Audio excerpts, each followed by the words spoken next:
Vsi si želimo v poslu, da bi čim bolj gladko izpeljali ta posel od začetka do konca, da ne bi bilo komplikacij, da ne bi bilo reklamacij, da se ne bi zadržal denar in da nazadnje, da bi bilo pač tudi vse plačano. Ampak v življenju je pač tako, da nazadnje pride do vseh teh komplikacij in o tem bi danes rad pregovoril in spregovoril, sploh tudi zaradi tega, ker je nekako tudi mišljenje, da je v Avstriji malce drugače, da se raje plačuje, da je finančna disciplina v redu. Gotovo ste spoznali, da se v ničemer ne razlikuje od drugih držav, da je povsod isto, povsod najdete korektne, pa tudi nekorektne poslovne partnerje. In vse nakazuje na to, da je pravzaprav bolj smiselno, da se vlaga v začetku posla, v zavarovanje plačil, v obročno plačevanje, v plačevanje v etapah, ker nazadnje vsi vemo, pride do odtegljajev, pride do tega, da bojo reklamacije, se zadnji obroki ne plačujejo in potem si pač prisiljen, da povzameš korake na sodišču. In o tem bi danes malce spregovoril in skušal predstaviti razlike, ki obstajajo v Sloveniji in Avstriji in na pač pomembne točke tega postopka. Prvo, v čemer se jurisdikcija razlikuje v Avstriji od slovenske, je to, da za izvršbo, torej za sodno izterjavo v Avstriji potrebujete sodbo, torej en izvršilni naslov. Ni mogoče, da bi na osnovi neke fakture ali na osnovi kakega izpiska iz poslovnih knjig takoj predlagal izvršbo, kot je to možno v Sloveniji, ampak potrebuješ sodbo, sodni sklep, sodno poravnavo ali kaj podobnega. In tu je vseeno, ali imaš ti avstrijsko sodbo ali drugo evropsko sodbo, slovensko sodbo, ampak potrebuješ jo. In ne bo problema za izvršbo, da predlagaš izvršbo, če imaš avstrijsko sodbo. Pa tudi ni problema, če imaš slovensko sodbo, slovenski izvršilni naslov.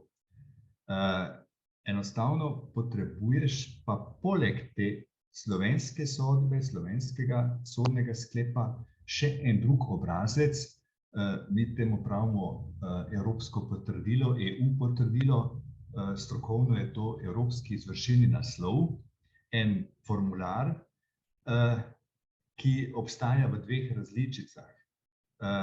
In odvisno je od tega, če je ta postopek v Sloveniji bil nesporni ali sporni zahtevek.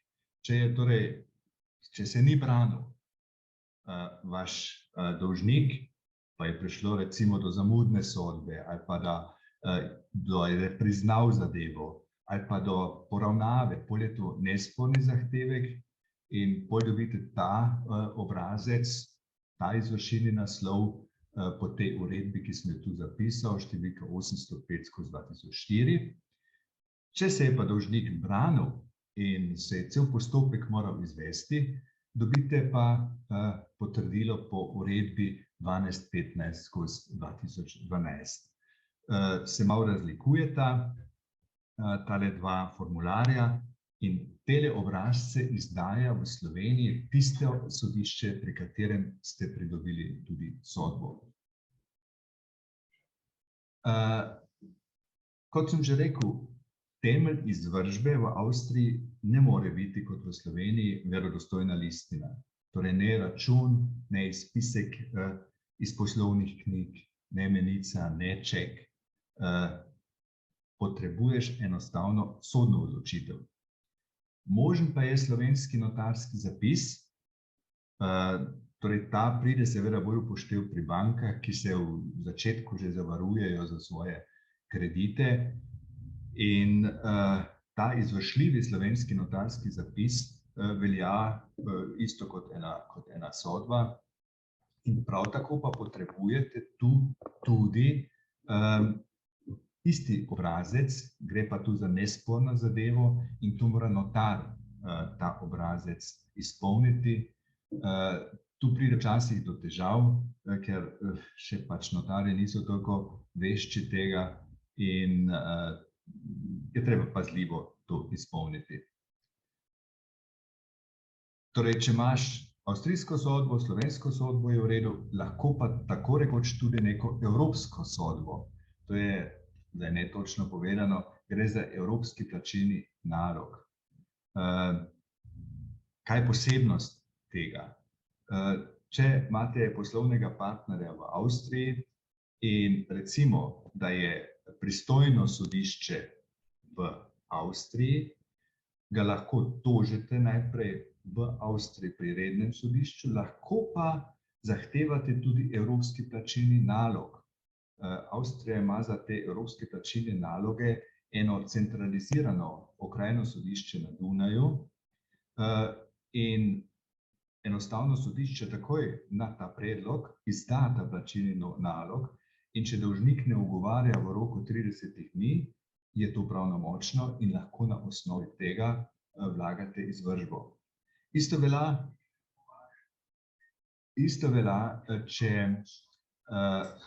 predlagate ta evropski plačilni nalog pri pristojnem sodišču v Sloveniji proti avstrijskemu partnerju.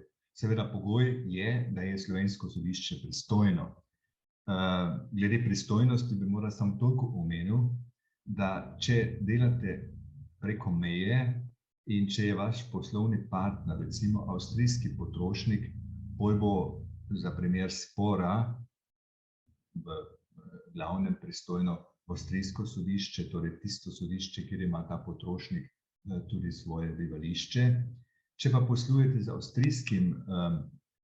avstrijsko firmo, pa ni tako jasno, to je pristojnost pa odvisna eni strani od pogodbe, od dogovora s to stranko ali pa včasih ponavadi pa od kraja izvršitve. Torej tudi, če bi slovensko sodišče bilo pristojno, pač pri slovenskem okrajnem, vašem okrajnem ali pa okrožnem, glede na vrednost, zahtevate izdajo tega evropskega plačilnega naloga in isto, po 30 dneh, če ni ugovora, je to pravnomočno. Ta evropski plačilni nalog se lahko zahteva skoraj v vseh zadevah, izjeme so pač te premoženjske razmere med zakoncima, insolvenca, socialna varnost in kar je pomembno, so te nepogodbene obveznosti, torej če gre za škodo pri delu, za škodo pri prometu, za take zadeve, za odškodnino pač ne morete koristiti evropskega plačilnega naloga. Lahko pa koristite pa drugo, kar je tle zapisano v alineji, sodbo v evropskih postopkih sporih majhne vrednosti. Do 5000 evrov je tale meja. Tudi isto velja, vložite tale predlog, sodišče bo izdalo sodbo in če ni ugovora v roku 30 dni, je to pravnomočno. Ampak kot rečeno, tu sam za vrednost do 5000 evrov in kot rečeno tudi za škodne primere. Torej, če smo zdaj pridobili tale izvršilni naslov ali slovensko sodbo ali avstrijsko sodbo ali ta evropski plačilni nalog, potem obstajajo pogoji, da dejansko lahko predlagamo v Avstriji izvršbo. Ampak v tem trenutku se je treba vprašati, ali se splača, ali ima naš dolžnik tudi kaj premoženja, ali lahko kaj zarubimo, ali lahko kaj nasilno vzamemo. In gre torej za te poizvedbe, katere je smiselno treba opraviti pred izvršbo, ker ne smemo pozabiti, vsi tile postopki nekaj koštajo.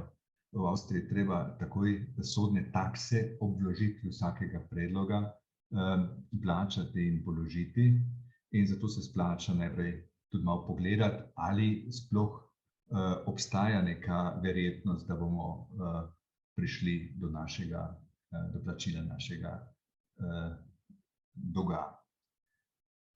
Stavi se vprašanje, obstaja neki avstrijski AIPES. Kot vemo, na iPesu najdemo razne podatke, ki so koristni za upnika, in moramo reči, v Avstriji kaj takega ne obstaja. En register transakcijskih računov, kaj takega, da lahko kot v iPesu pogledaš, kje ima kdo poslovni partner račune, ali je ta račun morda zablokiran ali še več, v Avstriji ne obstaja. Računi, banke, bančne račune, to so sveta krava v Avstriji in enostavno ne boste našli takega registra. Tudi ni registra zastavnih pravic ali pa zarubljenih premičnin, kot to obstaja v Sloveniji. In edino, kar je, odvetniki imajo možnost, da lahko pogledajo pod določenimi pogoji v register izvršilnih postopkov. Torej, če so v teku ali so bili v teku v zadnjem času kakšni izvršilni postopki zoper vašega dolžnika.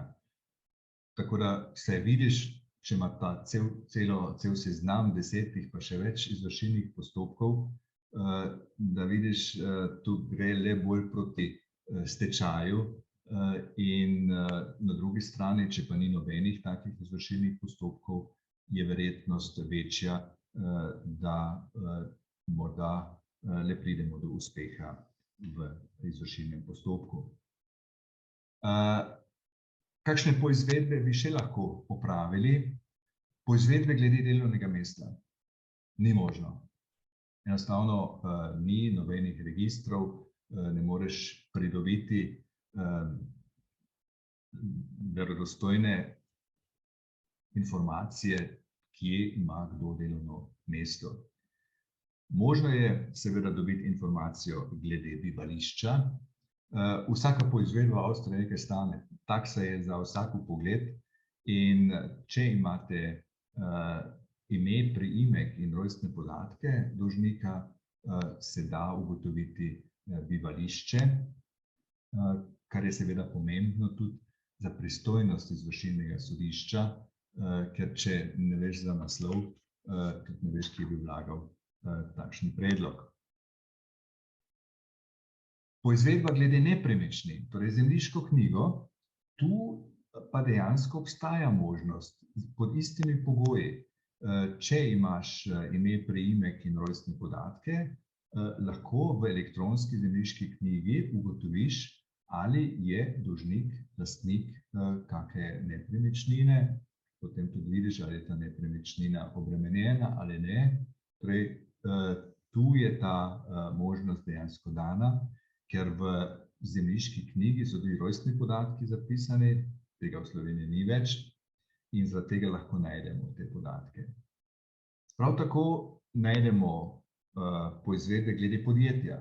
Če je vaš dolžnik družbenik pri kakšni d. o. o. ali je enostavno kak SP, to boste našli v knjigi firm, torej v sodnem registru. Torej, če bi želeli zarubiti njegov delež na kakšni družbi, boste to našli v tem registru. Prav tako poizvedbe glede obrtne dejavnosti, SP, tudi to najdete na določeni spletni strani in vidite, če objavlja dolžnik kako obrt. Obstajajo tudi možnosti, da dobite čiste bonitetne izjave strani bonitetnih agencij in upniških zvez. V Avstriji obstajajo 3 upniške zveze, ki niso samo agencije, ki ustvarjajo bonitetne izjave, ampak ki dejansko zastopajo upnike tudi v postopkih pred izvršbo ali pa nazadnje, kjer je pomembna vloga v stečajnih postopkih. To je Kreditschutzverband, KSV, pa AKV, Alpenländischer Kreditorenverband in Kreditreform. Na te upniške zvezde boste takoj naleteli, čim bo vaš dolžnik v stečaju, ker tedaj se bodo te organizacije obrnile na vas in vas bodo pač vabile, da se jim priključite pri priglasitvi vaših terjatev v stečaju. Torej, pri njih lahko naročite tudi bonitetne izjave. Te bonitetne izjave izdelajo te agencije na osnovi objavljenih bilanc, letnih zaključkov dolžnikov, pa tudi na osnovi informacij, ki jih dobivajo od svojih članov. Od obširnosti teh zahtevanih bonitetnih izjav je odvisna tudi cena in se pač giblje nekje od 100 do 200-300 evrov. Pri čemer je treba reči, da v Avstriji letni zaključki so pravzaprav zelo zastareli. Tisto, kar boste našli, ki so javno objavljeni v knjigi firm, so tudi 2 leta stare bilance. Torej, če boste zdaj not pogledali, boste našli iz leta 2019 bilance. Torej, ta rok za objavo je daljši kot v Sloveniji.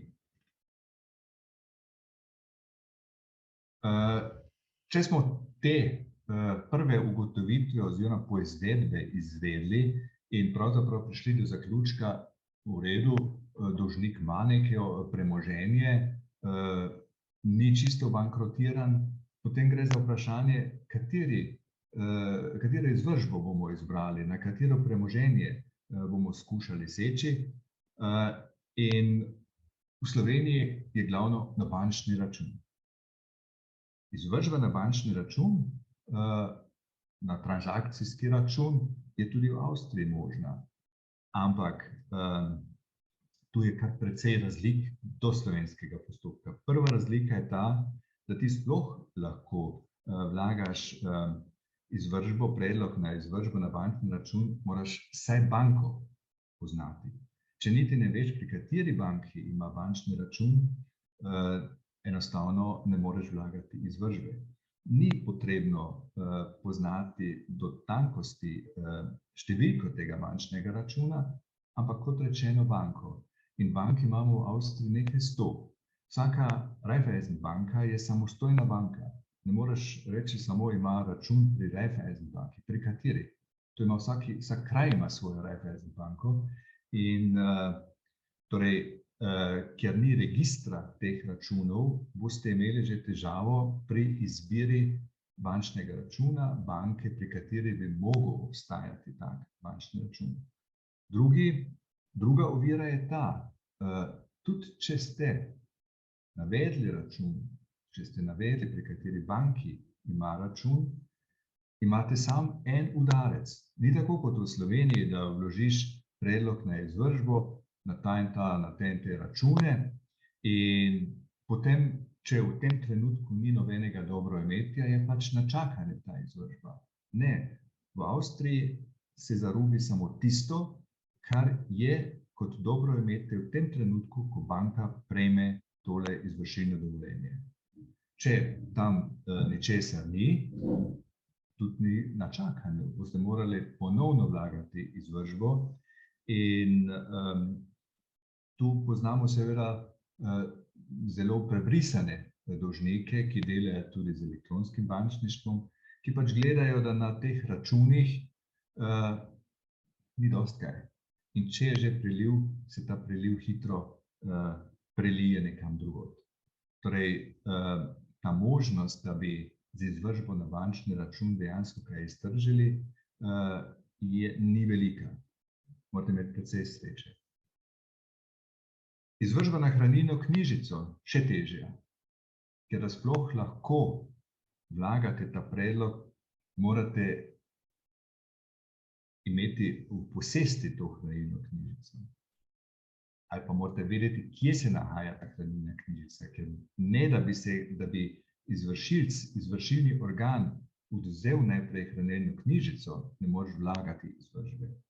Torej, tudi bolj ali manj teoretska možnost, da bi z izvršbo na hranilno knjižico uspeli. Kot naslednje se ponuja seveda izvršba na premičnine.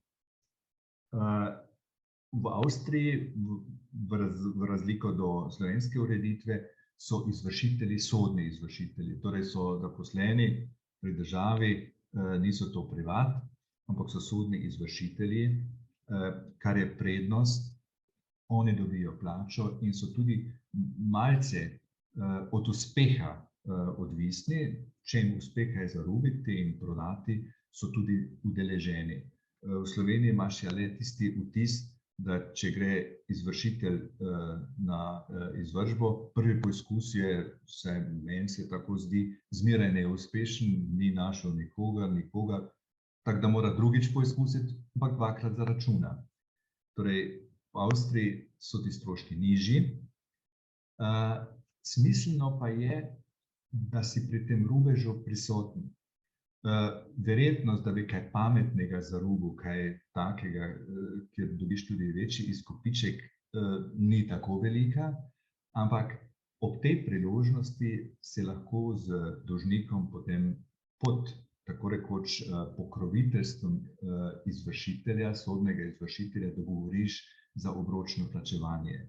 In to ni tako slabo, dobivaš pač vsak mesec nekaj obrestovano in bolje obrestovanega denarja, kot trenutno pri teh sodnih izvršbah ni. To so 8% obresti, to nikjer ne dobiš na nobeni banki. Izvršba na terjatve, v glavnem gre tu za delovni dohodek.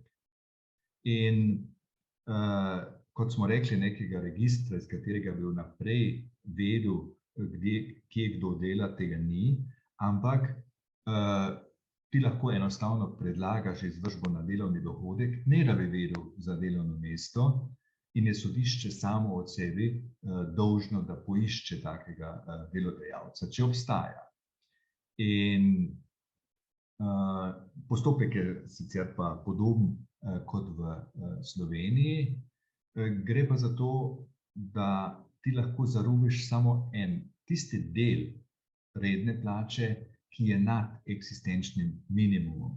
In ta eksistenčni minimum se letno prilagaja, trenutno je pri 1000 evrih, in če seveda dolžnik skrbi še za mladoletne otroke, potem se to poveča tako približno 200 evrov za vsakega otroka. Torej, če nekdo zasluži 1500 evrov, ima 2 otroka mladoletna, mu lahko zarubiš 100 evrov, torej 1000 evrov je tisti zakonski eksistenčni minimum, plus 2x po 200 za otroka, 400, 1400 in 100 evrov do 1500. In to se enostavno odbija od plače in delodajalec mora to pač mesečno nakazovati, to razliko, in če tega ne stori, potem pač tožiš delodajalca. Posebnosti tega izvršilnega postopka mora tako na kratko, gre za elektronski postopek, to že dolga leta teče vse samo po mreži, po internetu in to funkcionira. Zastaranje izvršilnega naslova, spet razlika med Slovenijo in Avstrijo, ena sodba je v Sloveniji zastara po 10 letih, v Avstriji po 30 letih. In verjemite, 30 let je ravno dovolj. 10 let je veliko premalo. Tu se dolžnik izogiba, izgine, ga ne najdeš. In 30 let imamo dosti primerov, ko tečejo izvršbe po 25 letih. Torej, ta razlika je, boljše je imeti avstrijski izvršilni naslov kot pa slovenskega.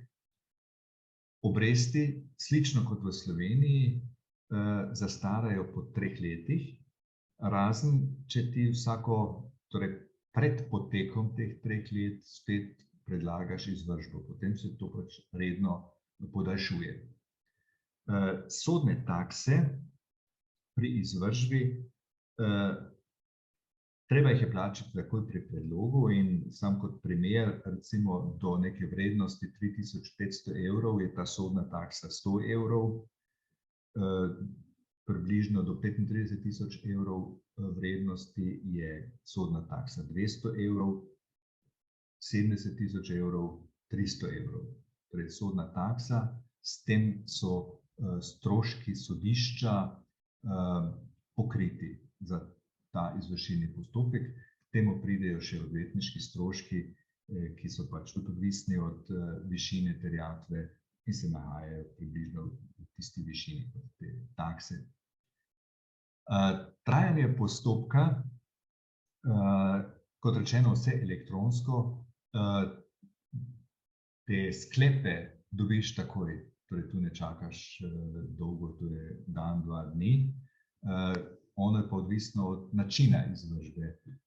Če si predlagal izvršbo na premičnine, je odvisno od tega, kdaj bo izvršitelj imel čas, ampak izvršitelji grejo tako približno v prvih 3 mesecih že poskusi prvič in to skuša potem vsake 3 mesece enkrat.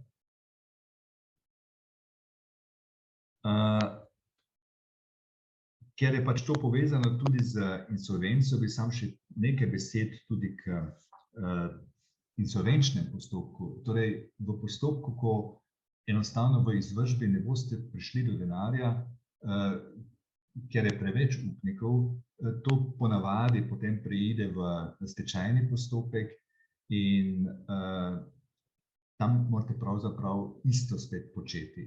In prvo je prijava terjatve.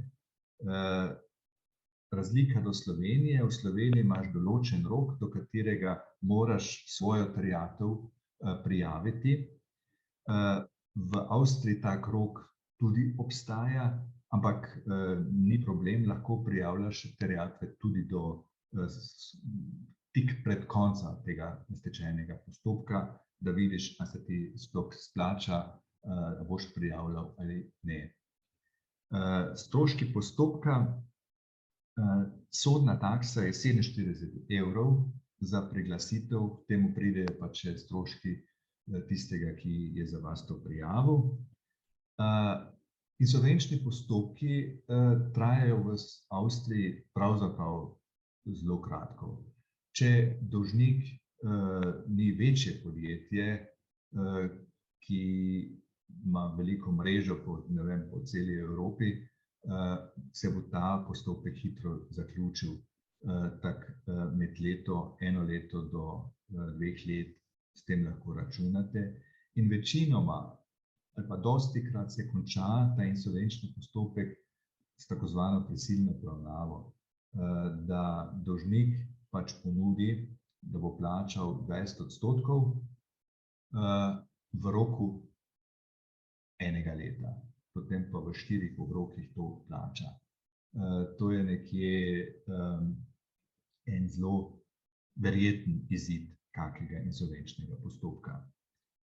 Ločitvene pravice, torej če imate vi kako zastavno pravico na tem premoženju ali pa en pridržek lastninske pravice, to je vse lažje kot v Sloveniji. V Sloveniji moram čakati na prvi narok, da se prvič sodišče zbudi, kot da je minil tale rok za priglasitev terjatev. In potem se šele odloča o tistih tvojih pridržkov lastninske pravice. V Avstriji ta stečajni upravitelj mora takoj odločiti, ti priglasiš, rečeš, tale stroj je bil prodan s pridržkom lastninske pravice, je moj, on bo to pregledal, ocenil in bo v nekaj dneh moral o tem odločiti. Avto je moj, kamion je moj, ga bo moral takoj dati vam na razpolago in ni treba čakati tudi na kakršnokoli sodno odločitev. Kot rečeno, je to nehvaležni del, izvršba, izterjava, ampak ki je nujna, ki se pač dostikrat pojavi in tudi iz dejstva, da recimo 15.000 slovenskih državljanov dnevno migrira v Avstrijo, da je to velika mobilnost, tako na področju delovnega prava, kot pa tudi teh storitev čezmejnih, nakazujejo v to smer, da obstajajo ti izvršilni postopki in iz prakse vam povem, teh je ogromno. Najlepša hvala, za vprašanja sem na razpolago.